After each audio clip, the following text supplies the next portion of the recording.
Hello everyone, welcome to Foetron Academy. This is Ankita. In this video, I will show how can we extract day, month, year from a date in Google Sheet.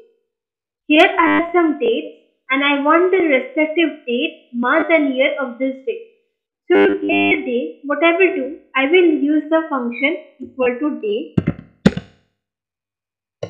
Then I have to select the cell in which I have my date.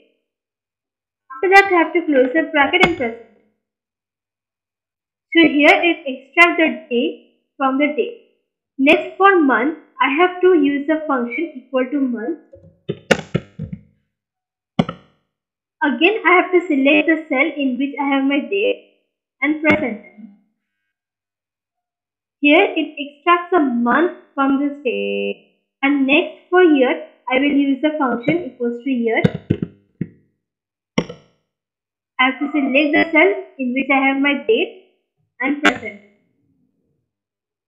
Here it extracts the year from the date. So we got that it is the first day of the month 11 of 2020. So for the other state, what I will do, I will just drag this formula.